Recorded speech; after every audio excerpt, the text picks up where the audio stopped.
Dude, where's all the water going? Stan asked, scratching his head. He just poured a bucket over his mom's prize-winning pansies, but the ground still looked drier than Cartman's sense of humor. Yeah, it's like it just vanished. Kyle chimed in, staring at the parched earth. Little did they know, a whole drama was unfolding beneath their feet. A drama starring billions of tiny soil particles and a whole lot of H2O. This wasn't just some boring science lesson, this was South Park and things were about to get weird. This was a case for the South Park Science Squad, and they were ready to dig deep, literally into the mysteries of soil and water infiltration. This is all your fault, Kyle. Cartman shrieked, pointing a pudgy finger at a bewildered Kyle. You probably cursed my soil with some Jewish voodoo. See, Cartman had been trying to grow a prize-winning pumpkin, bigger than Butter's head, which, admittedly, wasn't that hard. But the water he so diligently, sprayed, refused to penetrate the hard, crusty surface of the soil. This, my friends, is the evil known as soil crusting. Imagine the soil as a giant cookie. When it rains or you water it, the water droplets are like tiny hammers, smashing the cookie into a solid, impenetrable sheet. Without those spaces between soil particles, water can't infiltrate, leaving poor Cartman with a pumpkin patch drier than Mr. Garrison's sense of morality. Meanwhile, Stan was on a quest to unravel the mysteries of aggregate stability. Imagine soil particles as a bunch of kids on a playground. When they clump together, forming strong bonds like true South Park buddies, that's good aggregate stability. But when those particles are all loosey-goosey like a herd of cats on roller skates, that's poor aggregate stability.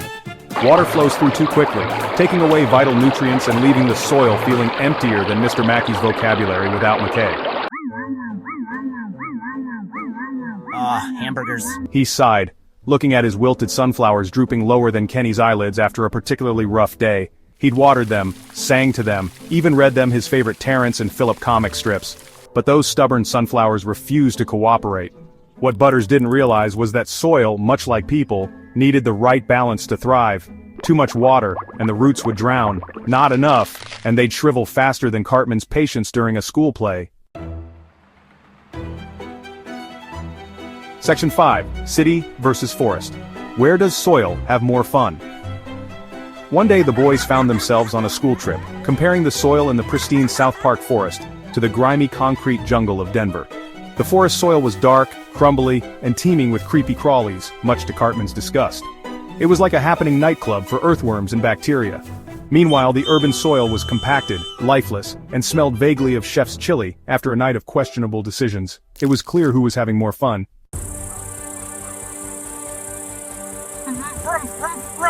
Translation: the soil in my backyard is disappearing faster than my chances of surviving the week. Section 6. Kenny's eroding existence, a cautionary tale of soil loss. One gloomy afternoon, Kenny found himself caught in a downpour of biblical proportions. As he trudged home, he noticed something strange. The soil in his backyard was disappearing faster than his chances of surviving the week. The culprit? Soil erosion. It's like when you eat too many cheesy poofs, and they disappear from the bag before you know it. Only this time, it's the wind and rain carrying away the soil, leaving behind a barren wasteland. No soil meant no plants, no food, and worst of all, no place to build sweet jumps for his big wheel. It was a disaster of epic proportions, even for Kenny. Section 7. Soil. It's not just dirt, you know. After witnessing the horrors of soil crusting, aggregate instability, and erosion firsthand, the boys finally understood. Soil wasn't just some boring dirt beneath their feet. It was a complex ecosystem, a vital resource, and the foundation of all life on Earth, McKay. They learned that healthy soil absorbed water like Cartman at an all-you-can-eat buffet, held onto it tighter than Mr. Garrison clung to his authority, and provided essential nutrients for plants to grow bigger than Chef's hat collection. Section 8. Remember, respect the dirt.